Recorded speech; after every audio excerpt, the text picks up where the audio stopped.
All right. Hi, everyone. Very good afternoon to all of you. I hope everyone is good. So this is another video of schemes which are specifically related to Ministry of Education, right? This is part 2. We're done with part 1 in the previous video, in the previous, chapter, in the previous, like in the first part of this particular video, we've seen, and we've already covered 7 to 8, schemes already. And here we are having like another. Hi Shraddha, very good afternoon. So here we are having other schemes. In total, I think it is going to be near to 17, 18 schemes in total, right? Or maybe just in between 15 to 18, right? This is what is you are going to find here in this particular video here. So this is part 2, again telling those individuals, hi chasing ambition, very good afternoon. So those individuals who have not seen the first part, I request them to see the first part as well, because we have major schemes that have been already covered and rest of the schemes will be covered today. Okay. Hi Shivam, very good afternoon. All right, so I'm just starting with the schemes here. The first scheme we are going to talk about is Vidyalaxmi. Okay, Vidya means what? It is entirely related to education. Okay, this is entirely related to education. Lakshmi means what? This is something which is related to wealth. Okay, this is something which is related to wealth. So in total, you people have to just understand, and you people can just remember in this way, that education wealth means what? This is all related to loan. That is what? Education loan. Okay, that is what? Education loan. So there are few requirements here when it comes on to giving education loan to the individuals who come in the merit list. That is the first thing, or maybe first qualitative standard that has been set. Along with that, they also have to ensure that they are under, or maybe when it comes on to the merit list entire, along with that, they have to ensure that they are quality higher education institutes, right? They are quality higher education institutes, right? These are some of the conditions that has to be fulfilled if there is someone who wants to get benefit of this particular initiative.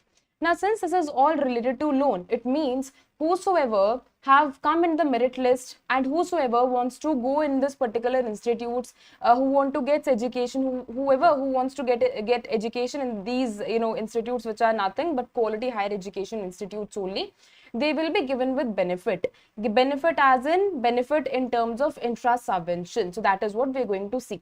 Along with that, when it comes on to conditions, when it comes on to various conditions here, so yes, we find the total income also as one important part of it. So this is also on the basis of income that is earned. Okay, income earned. I'll tell you, we are having two of the bifurcated, like we are having two parts here, two divisions here, on the basis of what various interest will be charged when it comes on to this Vidyalaxmi scheme. So I hope the idea is very clear to you people here. Vidya means education, Lakshmi means wealth.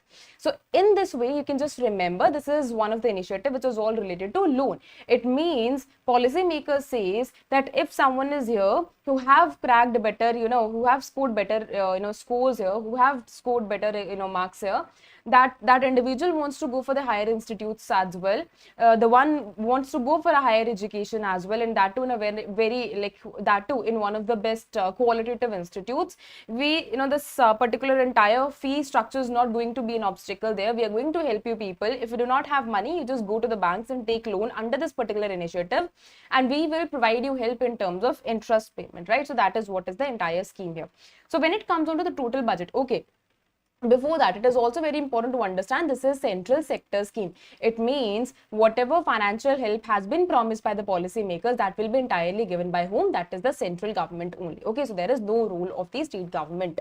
Yes, allocation, when it comes on to the allocation of schemes, so that is what it is. But when it comes on to financial assistance, so no role there. This total outlay consists of what? That is 3600 crore. It was initiated during the time period of 24-25 and is going to be there till 2030-31. That is what is the total time period here. So this is important. This is important, right? Along with that, they are expecting here that, they have expected here that till 7 lakh new students to benefit annually from the interest subvention. Now, I hope that everyone already knows the meaning of interest subvention here. Interest subvention means what? I've told you already how you people can remember it in a way that if there is interest charged on loans, right? जब भी आप loan लेने जाते हो तो आपको क्या charge करते हैं? वो interest charge करते हैं. That is what is the profit making method of any of the bank. So it means that is your liability but that is a complete asset for any of the bank here, right? Subvention means कि यहाँ पे एक kind of subsidy जो है वो दी जाती है by the policy makers, where they clearly say that like if you fulfill these conditions, so we will ensure that कुछ जो amount है, फिर जो कुछ interest है वो हम pay कर देंगे, rest of the amount or rest of the interest just you pay by yourself only, right? So that is what is known as interest subvention. And what it aims, they actually want their students, they actually want their demographic dividend to go and pursue education in the higher institutions. But of course, there are many families where this fee structure, this entire fee structure becomes a hurdle in between. So they just want students to go for that, and without remembering and without this realizing about this particular hurdle, right? They want to give solution of this particular hurdle basically. Objective is all clear, and if I am talking about Ministry of Education, so always remember this comes under whom? This comes under the National Education Policy. Now, I have already told you about the eligibility criteria. This is one of the eligibility criteria that has to be fulfilled. Merit list is another eligibility criteria along with that. Third eligibility criteria relies on this particular income earned as well, right? So students who are admitted to higher, like quality higher education institutions, applicable to institutes who rank top 100 in NIRF, overall category specific and domain specific also. State government's higher education institutions is ranked 101 to 200 in NIRF, and all central institutions are applicable here. It starts with 860 QHEIE, like qualitative higher education institutes, for covering 22 lakh of students annually. So these are the eligibility criteria, and these are the conditions that has to be fulfilled. Then only they will be given chance just to what? They will be given chance to go for this particular initiative. Now, when it comes on to loan features, so सबसे पहले always remember they are trying to give you a concession on tuition fees, right? Along with that, it will be collateral free only, and guarantor free education loans for tuition fee will be provided, and related expenses will also be taken care of. Loans that is up to 7.5 lakh get what? That is 75% of credit guarantee from the government of India. So that is something that is one of the helps that will be provided to them, right? Interest subvention, I'm again telling you, interest subvention means what? कि जो आपका interest payment है, total interest payment है, जितना भी insure करा जाएगा by the policy makers, वो उतना वो pay कर देंगे, और जितना भी rest of the interest होगा वो आप लोग pay कर दोगे. So it's a kind of subsidy that is provided on that, right? So 3% of the interest subvention on loans up to what? That is 10 lakh during the moratorium period for the students with an annual family income is what? That is 8 lakh. So ये भी important है, annual family income भी important है, total loan amount भी important है, और interest subvention भी important है, right?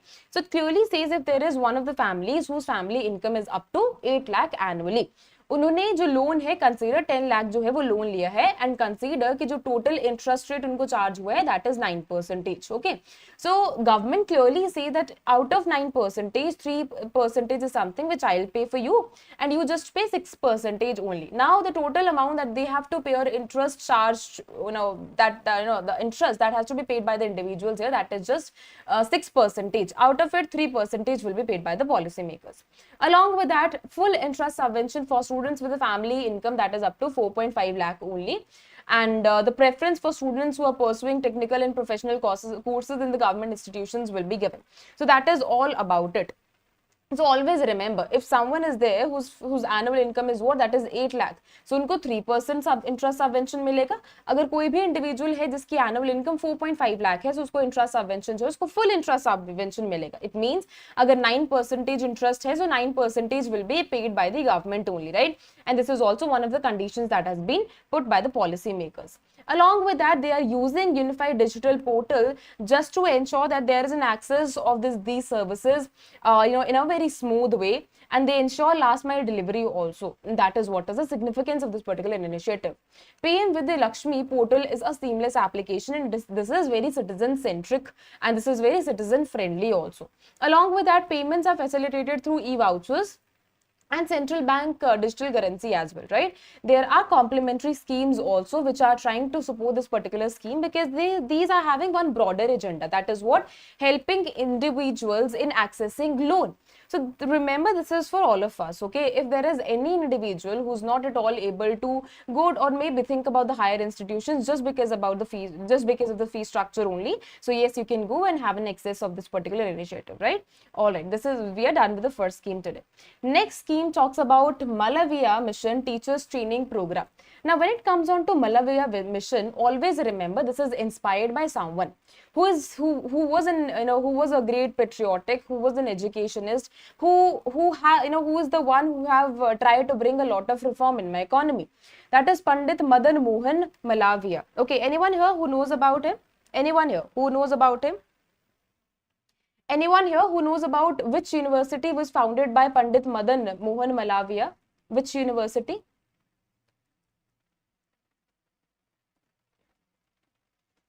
Anyone here who knows about which university was founded by him?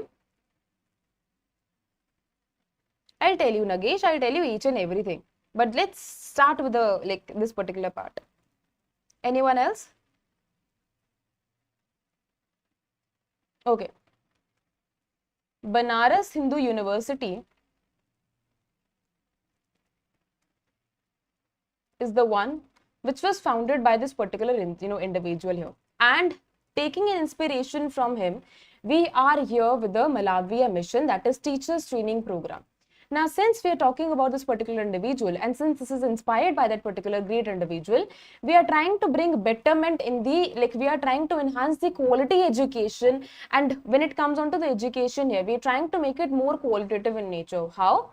Just focusing on my teachers, just by conducting various training programs and just by conducting other things also, so that when it comes on to when it comes on to other nations here, for example Japan ho gaya, for example Singapore ho gaya, China ho gaya, getting teacher, they're getting into the services of this teaching services is really very tough, क्योंकि वहाँ पे education के ऊपर जो emphasis है वो बहुत ज़्यादा emphasis डाला जाता है. They firstly ensure that before going to the children there, before going to the individuals there, we have to ensure that firstly we are training our teachers, then only they will ensure, or then only it will be ensure that teachers, the students, are getting better education. So what is the focus of this particular initiative? The aim is entirely higher, or maybe higher education is the main aim here, but making it more qualitative in nature is the broader aim. And how we are trying to achieve this particular aim? By training my teachers, right? By training teachers. This is what is the broader initiative. This is what is the broader agenda of this particular initiative. That is that is Malaviya Mission, right? Along with that, if you're clearly able to see here, I've already told you this Malaviya Mission, and whenever you see any of the initiative, always remember this comes or this gets aligned with the national education policy, right? So we are trying to bring betterment in my education sector through the means of this particular mission only. Now, remember, I've taken these data right from PIB only, right? So you need not to focus anywhere else. I've taken data from a very best of the sources only. So of course, everything is compiled here. So existing mechanisms, who are namely UGC Human Resource Development Centers हो गया, Pandit Madan Mohan Lal Malaviya National Mission on Teachers and Training Centers हो गया, they're having high significance, which is contributing in the faculty training, which is contributing in making my education sector go in a broader way.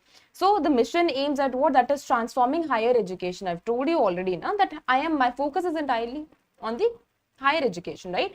But the main aim is to make it very qualitative in nature. This is the broader aim. And how we are trying to aim? That is specifically by giving them training. So we are trying to increase the Indian values as well as ethos into teaching, research, publications, patents, and institutional development as well, so that whenever I talk about the implementation of things in a broader way, so of course children should get information, each and every information about it, right? All right. So when it comes on to this Malaviya Mission, so it's a teacher training program, and it's dedicated portal on this September 5th and 2023. This is what it is. Along with that, you people also need to remember that when it comes on to this Malaviya mission here, it comes under the Union Minister of Education as well as Skill Development and Entrepreneurship. They have inaugurated this particular Malaviya Mission. Okay. Now it is organized by UGC in association with Ministry of Education also. So I think there is no confusion left in it. I've told you it comes under which ministry, and I've already told you it is organized taxed by whom. Okay, along with that, this is about the background of it, so I request you all to just see it by yourself only, because I think most of the part is already done here, right? Now this is about the objective also, so again I request you to just see it by yourself only, because I think the broader part is all same, but थोड़ा थोड़ा करके अगर आप देखोगे इसको या फिर अगर आप खुद से थोड़ा सा रीडिंग कर लोगे तो that will be more than enough, right? So the capacity building training initiatives that has been taken here, the initial target training consists of 15 lakh teachers across 111 Malaviya Mission centers in India.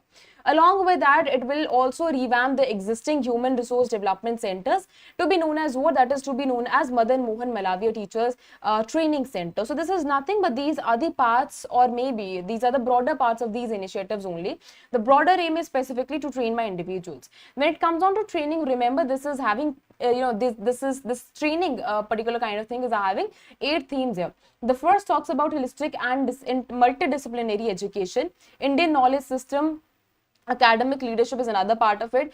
Governance and management is another part of it. Higher education and society, another part of it. Research and development, another part of it. Skill development, student diversity and inclusive education, another part of it. Information and communication technologies, another part of it. Okay, so this is about the brief introduction about it. I've already told you this is about the teachers training program, and erstwhile, and there are in total 116 Malaviya Mission teachers training centers here, including 66 erstwhile HRDCs also, which I've already told you, and this is what is the entire structure about it, right? So we are already done with this entire thing.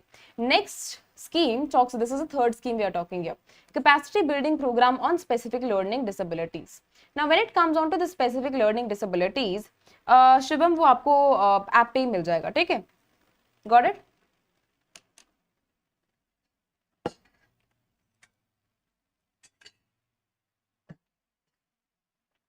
Okay, so when it comes on to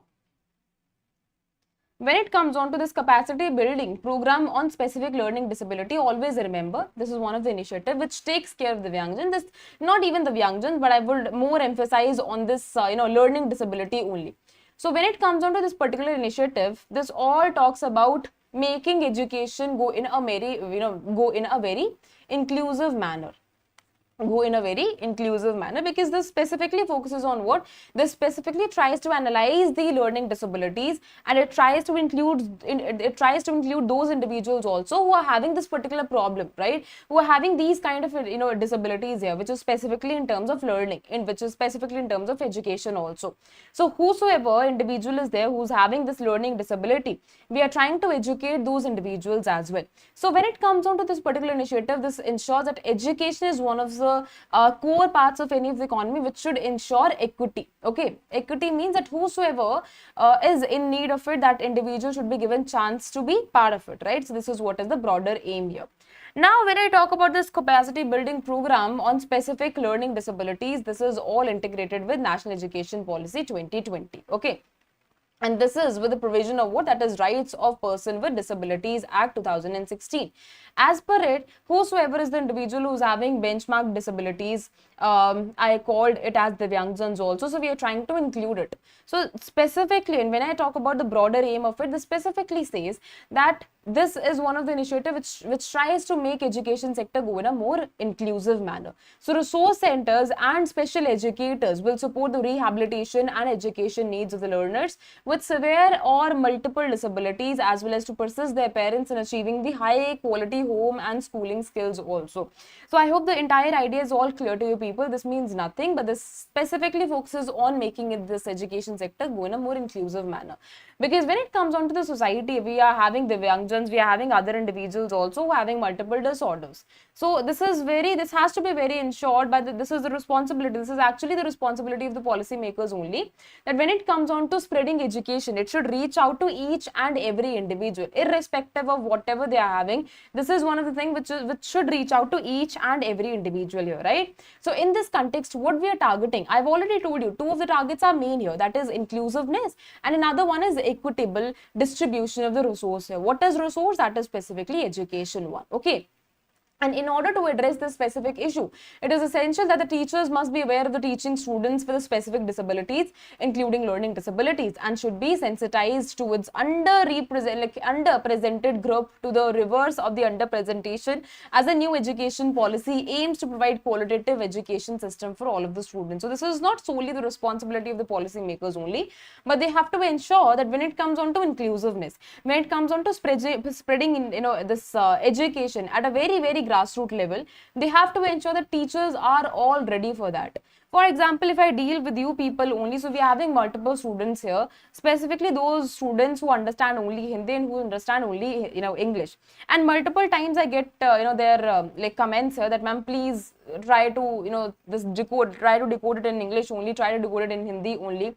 And we are having multiple demands of the students. So it means we have to choose one education, like we have to choose one educator, we have to try to guide, we have to try to train one educator in a way that it is all very good for like all of the students here, right? It should know its audience, it should know its students, and what kind of students I am having, and along with that, trying to decode everything to them and trying to be very inclusive in a manner is something which is required. Along with that, to achieve the national education policy and to overcome the issue of learning disability among students, it is very essential that we reach out to each and everyone through the means of regular capacity building program, and which is specifically on the learning disabilities. Along with that, it is proposed that this component will be anchored through the NIPA year, which is one of the important centers and which is one of the important parts of it. Now, this is all that we are already done with. What is the aim here? To empower higher education with the skills and knowledge, and we are in need to focus on the specific learning disabilities that is spent, and that is specifically focuses on various of the cycles here. Now, it is broadly having two cycles. When I talk about the first cycle, it was conducted during the time period of 2024, which went right from January, which started right in January until July 2024. We saw the implementation of that was first cycle. And in first cycle, we highly emphasized on this particular thing, which I've been telling you from past maybe 1 to 2 minutes, right? Along with that, when it comes on to specifically this second cycle, this initiated right from August 2024 till December 2024, and its focus used to be on identifying and assessing students with SLD as well as the special learning disability. Before you people get confused, special, or maybe not special even, but specific learning disability, right? And to address their needs also. Okay, and so this was about the entire information that is related to first phase or maybe first round, which I have already told you, and this is about the second cycle, right? This is about the second cycle. This is a explanatory part of it, right? Next scheme talks about National Apprenticeship Training, this scheme. Now, this is NATS. Anyone here who can tell me what is NAPS? Anyone here who can tell me what is NAPS? Anyone here who's interested to tell me? Who knows it already? Anyone here who can tell me?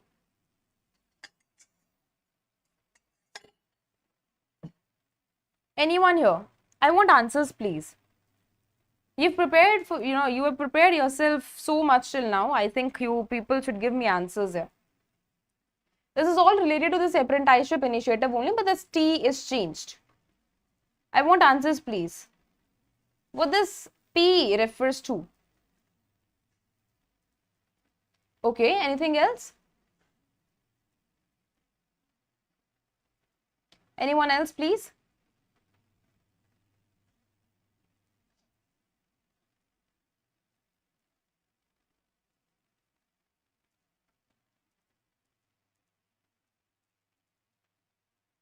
Anyone else?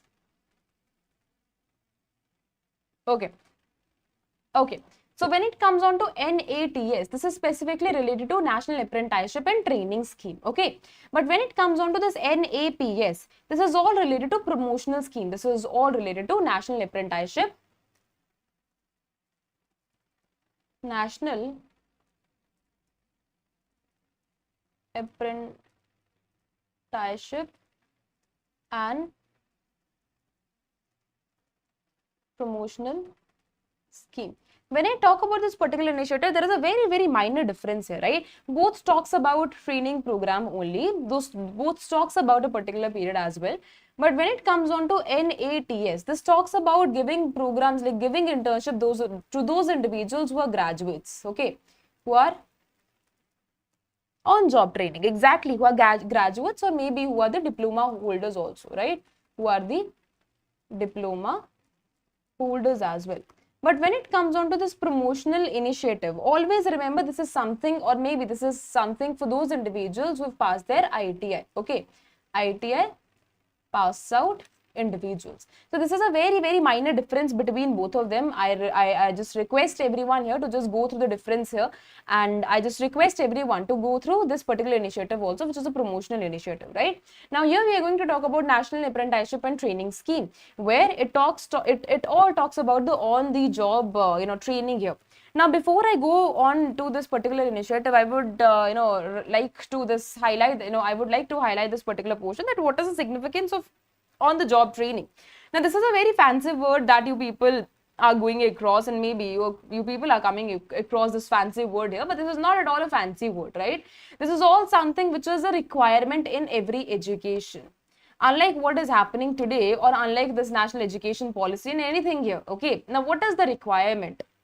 If you consider the developed countries, if you consider the developed nations also, considering Japan, China, Singapore, and maybe other nations also, they highly emphasize on making their education system go in a better way, and go in a very qualitative sense also. That clearly means that whatever education they get in the morning, they try to implement that in the evening. It means if they are doing, or maybe if they are into MBA, this is just an example here, right? If they are trying to, like, if they are into MBA program, or if they are doing their MBA as well. So whatever they used to, or maybe this is all related to the school level also. This is not something that they try to implement at a college level only, at the university level only.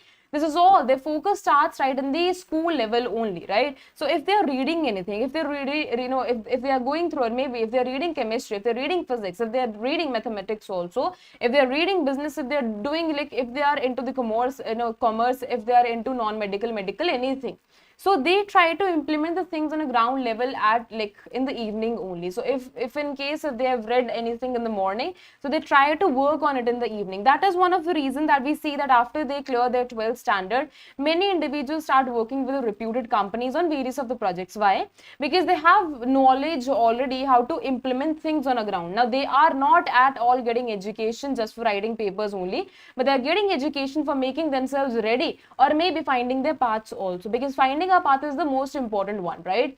Now, what we consider, if we are not at all going anywhere, we are fixed with this thing that, right, okay, we'll be going for multiple papers, we'll be writing multiple papers. So I think India is one of the states which is all stuck in writing papers only, rather than implementing the things on ground, rather than experimenting with the things. We worry, or maybe we fear of experimenting with the things. Why? Because we are not groomed, or maybe when it comes on to our grooming, we are not at all our mind is not at all developed in that particular sense. So we fear in doing these things, because we are not at all sure if these things are going to work or not. And if they never work, so we go in a manner where we go into a completely blank state. So that is what is the significance of the on the job training here. So when it comes on to this National Apprenticeship and Training Scheme, this is a scheme that started by the Indian government, that helps you connect with learning class, with a real world practical work also. This 2.0 portal is also something which is very important. When it comes on to portal, it means this is a kind of online platform which is trying to facilitate the entire thing, right? Which is trying to facilitate the entire scheme also. So the scheme was co-created, or maybe created under the Apprenticeship Act 1961, and it was updated in 1973. In the coming slides, I'll tell you about the basic information about it as well. But here I'm just telling you what is new in it, right?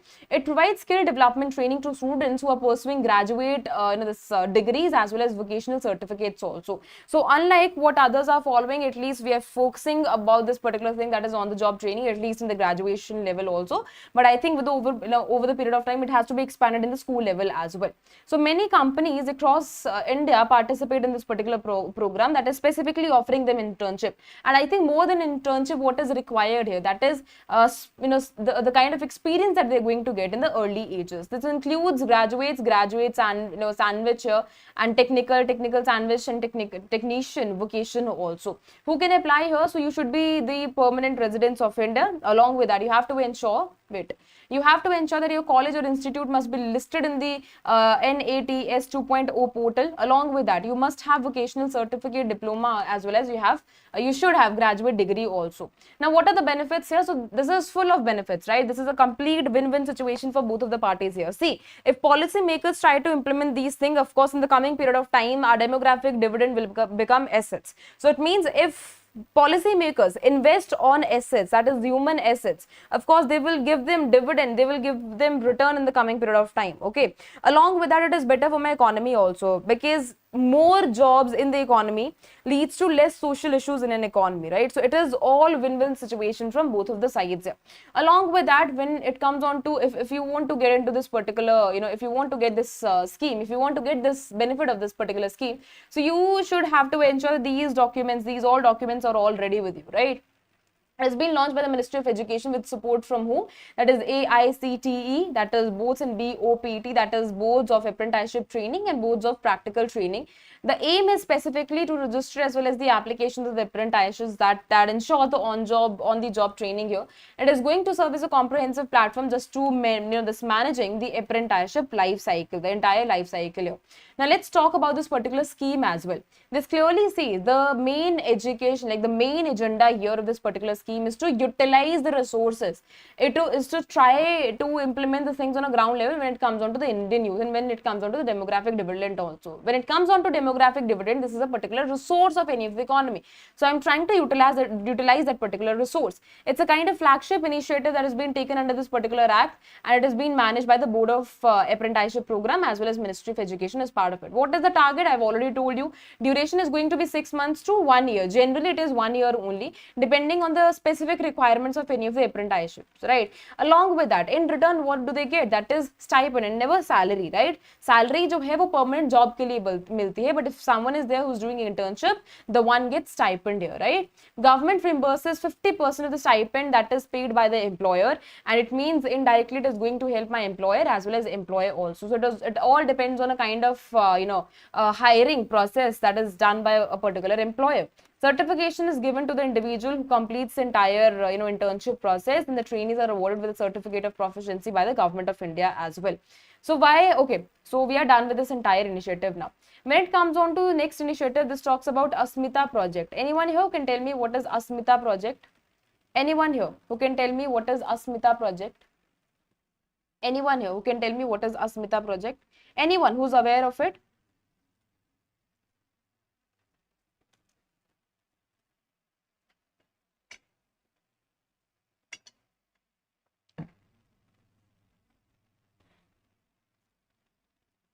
Anyone have an idea about it? All right.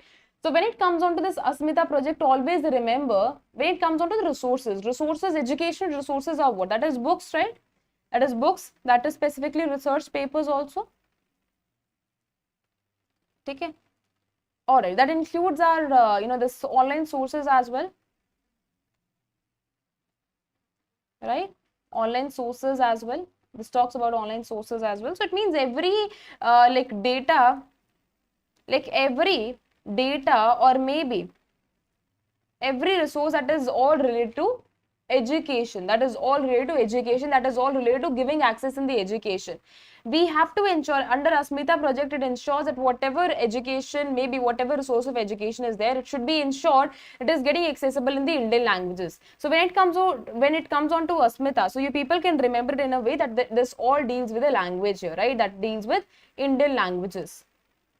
That deal with Indian languages. Now remember, I'm here talking about the Indian languages here. What if there is one individual who's not at all, for example, there is one individual, considering myself only, right? For example, I can clearly read and write Punjabi, but I am not at all aware about Hindi. So it means resource availability specifically means that if there is one of the books which is available in Hindi, it has to ensure that this is available in the Punjabi also, right? Because I am one of the students, like I am one of the individual who understands Punjabi only, not at all Hindi. So this means, education, when it comes on to languages. So language, my aim is not at all making language as a hurdle here. My aim is to expand education in the entire India, in the entire economy. So that is what is the entire aim here. So just to make, and just not to make this language as a hurdle here, I am trying to implement and I am trying to give it a solution. That is what Asmita project. And you can clearly see that when it comes on to India, we have different, and we are having various of the languages here, right? So just to take it into consideration, this is a part of multiculturalism, right? This is a part, this is part of the beauty of India. But every time we cannot consider it as part of India, right? We cannot every time we cannot consider it as a part of beauty of India.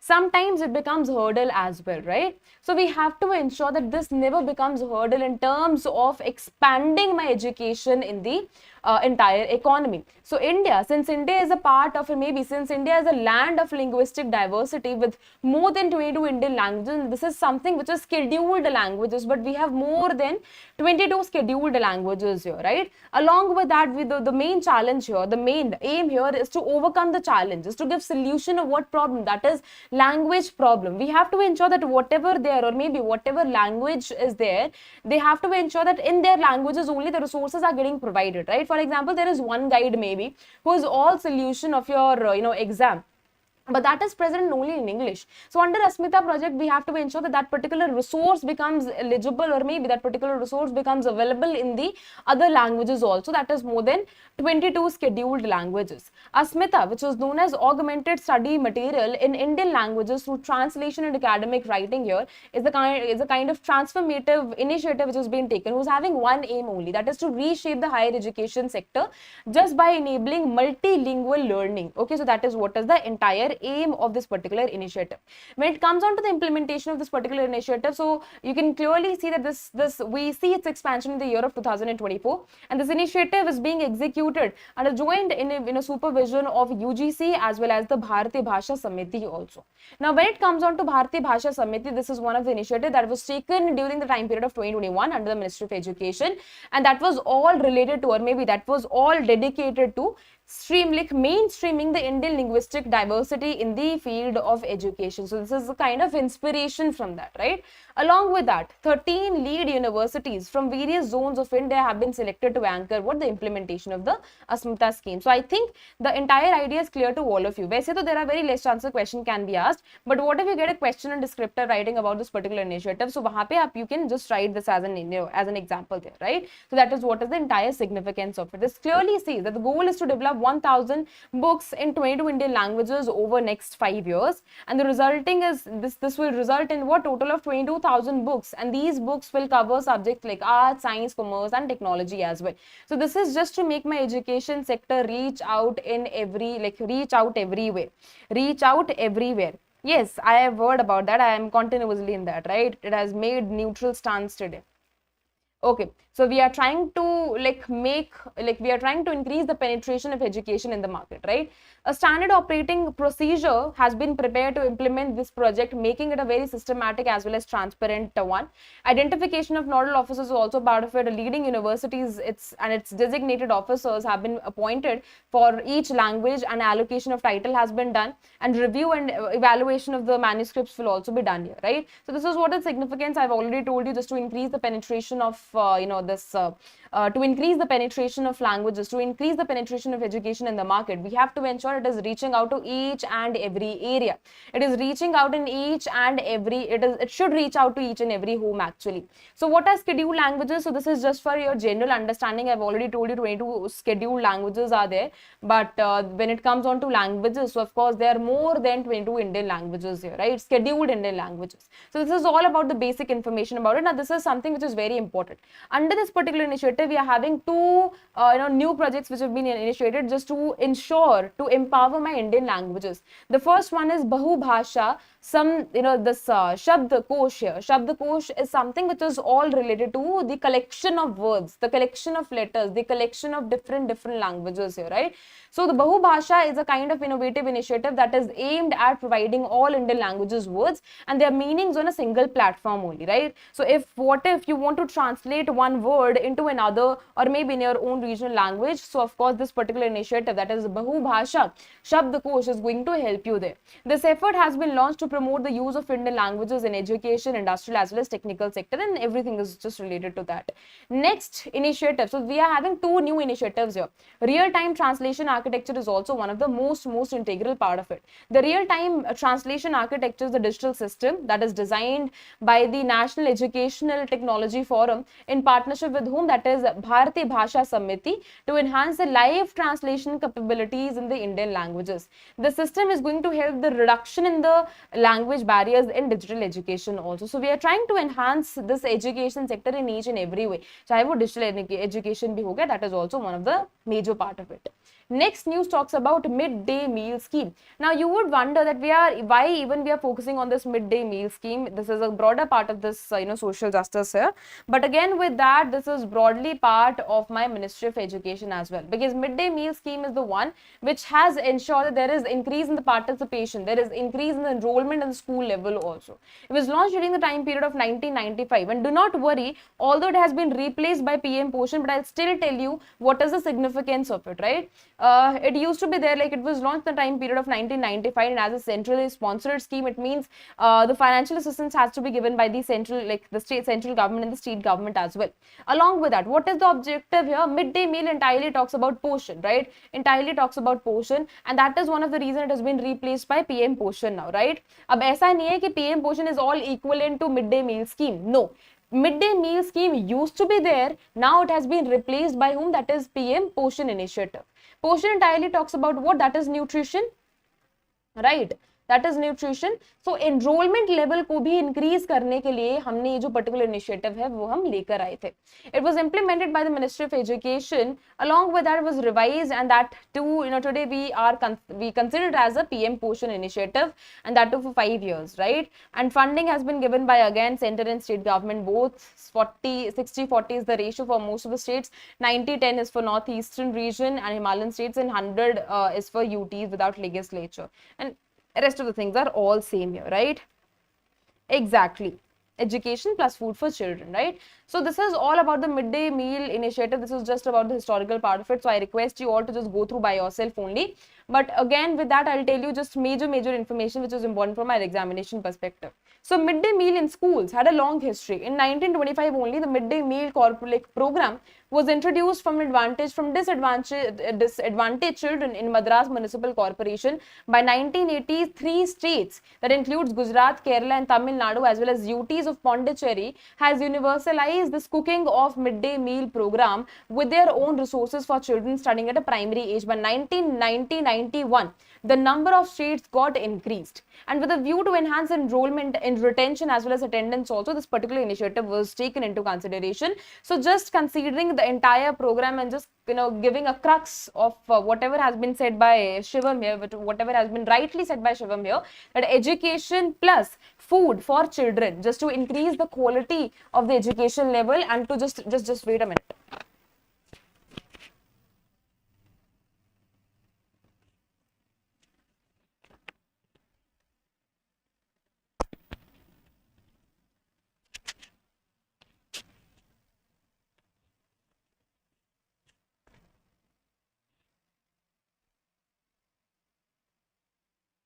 Okay, so there was some problematic situation with my mic. That is the reason I took pause. Okay, so by the year of 1997-98, this particular initiative was introduced in all of the blocks, and then frequently, and over the period of time, we saw the right implementation of this particular initiative, right? So in addition to this free food supply of food grains, the revised scheme provided central assistance that is all related to cooking cost also, that is at ₹1 only per child per school day. Transport subsidy was raised to the earlier, from the earlier maximum of 50 per quintal to 100 per quintal for special categories of the states, and 75 per quintal for for the other states as well. Management and monitoring and evaluation was properly secured, and along with that, we've seen provision of the midday meal during the summer vacations in drought affected areas also. So this is how they attracted things, this is how they attracted students, and this is how they ensured retention, enrollment as well as as betterment in the education level as well, right? Now, when it comes on to features, so everyone knows this gives us free nutrition meals and targeted groups we are having right from class 1st se leke class 8th tak. This is the target category. Nutrition standards are maintained here. Food security and increase in the enrollment as well as retention is also ensured here, right? That is what. All right. That is what is the entire news about. Now it has been replaced by whom? Now it has been replaced by PM Poshan initiative. Now PM Poshan initiative is entirely related to taking care of the nutrition. So if you're someone who's preparing for regulatory exams, if you're someone who's preparing for UPSC kind of exams also, so remember this Poshan initiative is the most important one. Why? Because when it comes on to food security, when it comes on to nutrition, this is favorite topic of many of the examinations here. So along with that, when taking into consideration, maybe if we get a question in paper that is all related to descriptive question, so look, if you can just write this data as an example there, right? You can write this particular initiative as an example there. And yes, of course, high chance of question can be asked in the phase 1 as well. So the objective is what? That is, the earlier was, it used to be as national program for midday meal in schools. The initiative was launched in the, like here, this is a particular data about this midday meal only. This midday meal was initiated during the time period of 1995 under the National Program of Nutrition Support to the Primary Education, which I've already told you. And now when I talk about Poshan Shakti Nirman scheme, this was inaugurated during the time period of 2021 till 25-26, and that is what is the entire initiative here. When it comes on to key achievements, you can clearly see right from 2021 what it has achieved in 2025-26. So 2021-22 till 25-26. Okay, this is what we have to ensure. I was just on this midday meal scheme. So national scheme ensure that it was announced during this particular time period. What was the financial outlay? That was 54,061.73 crore. This is important, and this period is also something which is very important. And the this particular amount was got from central government, and 31,733.17 crore we got from state governments and UT administration. So this is something which is very important to consider. Central government will also bear the cost, that is additional cost of about 45,000 plus crore of food grains. Along with that, the budget that was released a year that consists of 6,539.52 crores in 2008-9. Along with that, it has been risen to what? That has been risen to 8,457.74. So this is all they are trying to trace the they are trying to trace the marks of midday meal, and that is the reason they are trying to implement there as well.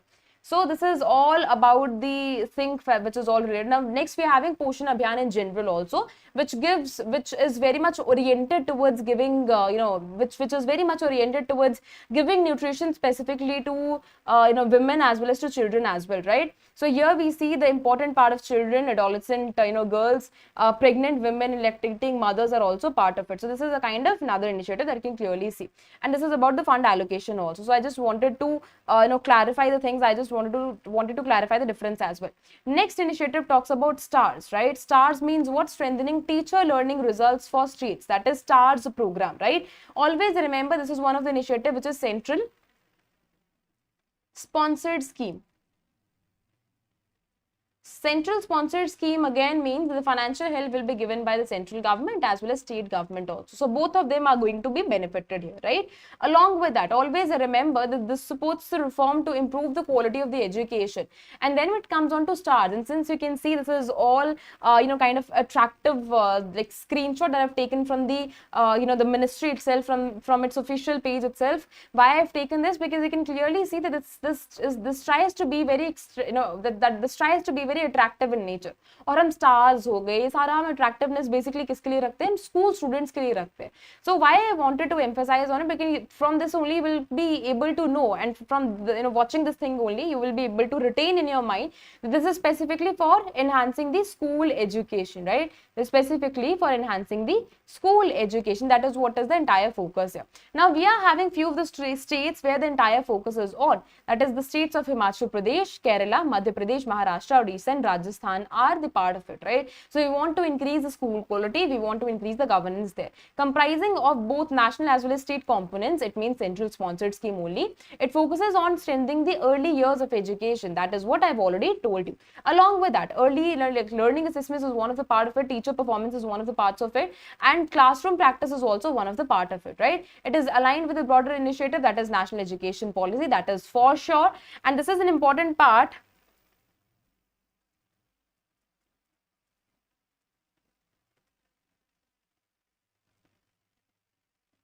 Okay, and that is all about what? That is all about, like, it has been aligned with the government of India's Samagra Shiksha scheme also, which all talks about the thing that all talks about the making the education system go in a more inclusive manner.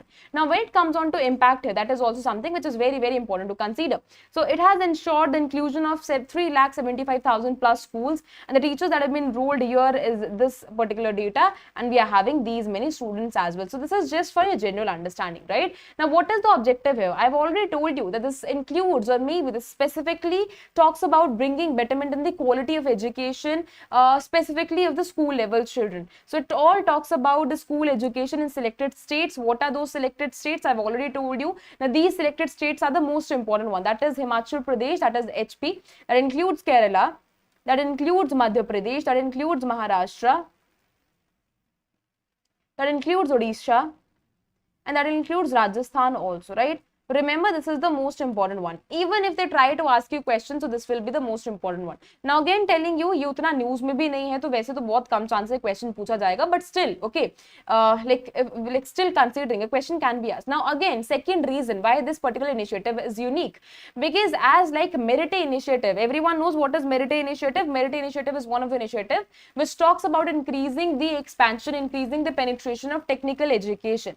Right with that, or maybe just related to that, why I have emphasized on Merit initiative, because you can clearly see the financial help has been given by the World Bank also. Similar is the case here as well. It has been supported by World Bank. So that is what is the significance here. It's a central sponsored scheme with the support of the international, this bank also, which is World Bank, or maybe one of the two twins of Global North, through a loan of $500 million, along with the contribution from the state governments also, right? So STARS became effective on 23rd of February 2021, and in between the time period, of course, like before 2021, it took a long time period in getting assent from the World Bank, in formulating the things and trying to implement the things on a ground level. So of course it took many years, but finally we saw the implementation of it in 2021.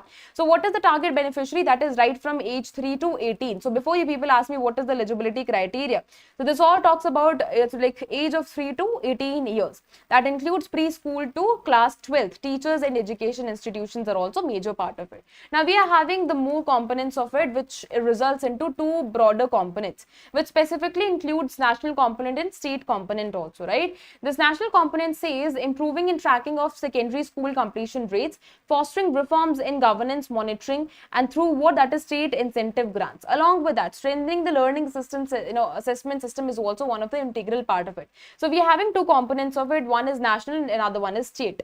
Strengthening early childhood education is a major component of is a major sub-component of what? That is a major component, that is the state component here, right? When it comes on to the improving of the learning assessment schemes, it is again one of the sub-component here.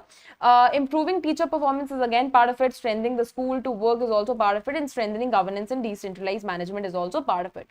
When it comes on to this outcome, so it is again divided into two of the aspects here. One is PDO level indicators. This clearly says the percentage of students achieving minimum proficiency in grade 3 languages in select states are part of it. Secondary school completion rate in select state, that is weighted average based on this grade 9 enrollment, and improved governance in selected states are also part of it. So this is all about the overall performance. Next outcome is based on intermediate outcome indicators. Ab indicators basically kya hai? Strengthening my early year education, which includes again percentage of training, teachers who have been trained brained year, and early reading and numeracy is also part of it. Percentage of preschool classes is also one of the important part of it. Improving learning assessment system is also one of the major part of it, which includes the participation of in the international standardized this learning assessment, and along with that it also emphasizes on the learning assessment as well, right?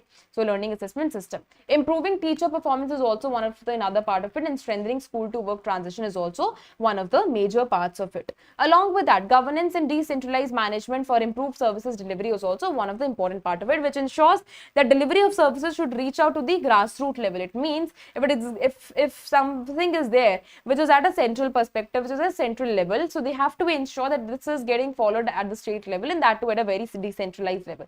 So that is what is all about the schemes that is important part. Like these are the major schemes which are part of the Ministry of Education. So I thank everyone for joining this particular session, and I request for your queries as well. If anyone is having if anyone is here who's having any query that is related to these schemes, the one can ask me. Otherwise, I'm going to end this particular session. Anyone having any doubt? Anyone having any doubt?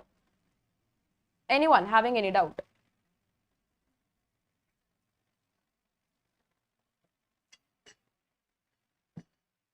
John, understood? John, did you understand everything that I told you? All right, thank you so much. Thank you so much. Thank you so much for attending the session.